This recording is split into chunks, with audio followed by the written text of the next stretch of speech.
पाऊस चांगला होईल आणि धान्य फळं आणि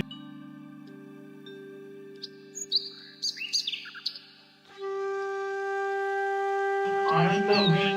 धनधान्यामुळे दूध दुभते भरपूर होतील. मेघनिवासी माळ्यांच्या घरी असून रोहिणी नक्षत्र समुद्रावर पडत आहे, त्यामुळे भरपूर वृष्टी मिळते.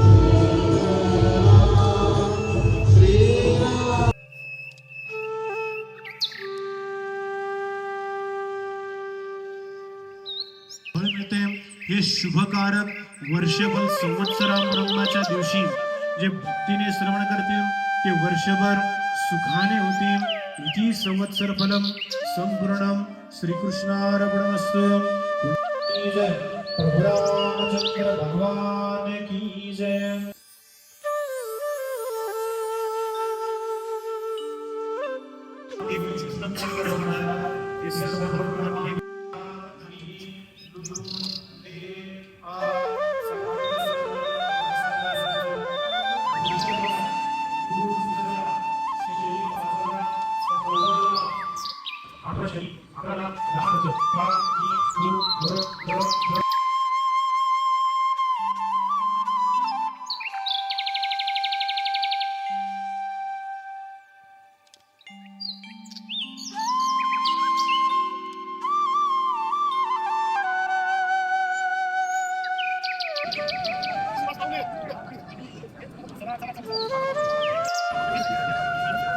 कधी पण तुम्ही सगळे पूजनीय आमच्यासाठी उद्यापुरतं काय करायचं आयुष्यभरात ठेवाय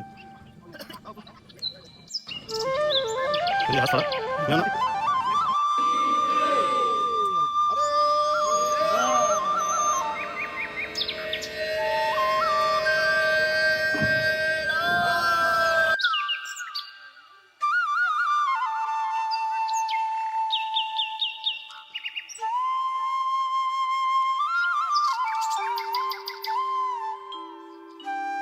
दधातु उष्णाकाले पाणी हिसाब्दग्रो श्रीदेवन्न ग्रहगुण विशेषण विशिष्टायां शुभपुण्यतिथो आद्यग्रो श्रीदेवन्न ग्रहगुण विशेषण विशिष्टायां शुभपुण्यतिथो महायस्य मम आत्मनां श्रुति स्मृति प्राप्त पुण्य फल प्राप्त्यर्थम प्रति वार्षिक श्रीराम जन्म उत्सव सप्ताह पूजनं च नाद ब्रह्म ध्वज पूजनं च अहम करिष्ये. पाणी सोडून द्यायचं, हात जोडून नमस्कार करायचा, मनामध्ये गणपतीचं स्मरण करायचं.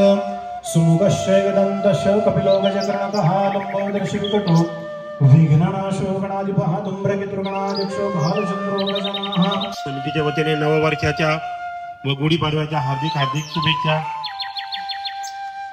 आपला हा सप्ताह गुढीपाडव्याच्या ज्यांनी सुरुवात होत आहे त्याची रूपरेषा पुढील प्रमाणे राहील. श्रीराम जन्मोत्सव अखंड हरिनाम सप्ताह, श्रीराम विजयगंध पारायण 16 वर्ष 137. ठिकाण श्रीराम मंदिर प्रांगण, श्रीक्षेत्र तांबेरे, तालुका राहुरी. पंचकृतीतील सर्व भाविक भक्तांना कळवण्यात आनंद वाटतो की श्री प्रभू रामचंद्राच्या कृपेने व श्री धनाजी बाबा गागरे मांडवेकर व वैकुंठवासी हरिभक्त पारायण रामकाका ढोंदे यांच्या पिंजलेने व हरिभक्त पारायण उद्धवजी महाराज मंडलिक यांच्या मार्गदर्शनाखाली श्रीराम जन्मोत्सव सोहळा सालाबादप्रमाणे अगदी आनंदमय वातावरणात समस्त ग्रामस्थ तांबेरी यांच्या वतीने संपन्न होत आहे. कीर्तन, पारायण आदी धार्मिक कार्यक्रमास पंचक्रोशीतील सर्व भाविकांनी उपस्थित राहून ज्ञानदानाचा व अन्नदानाचा अवश्य लाभ घ्यावा ही नम्र विनंती. दैनंदिन कार्यक्रम पहाटे 4 ते 6 काकडा भजन, सकाळी 7 ते 8 श्रीराम नामाचा जप, सकाळी 9 ते 11 व दुपारी 2 ते 4 श्रीराम विजयग्रंथाचे पारायण, सायंकाळी 5 ते 6 हरिपाठ आरती, रात्री 8 ते 10 कीर्तन, नंतर हरिजागर. दररोज सकाळी 11 ते 2 व संध्याकाळी 6 ते 8 अन्नदान होईल.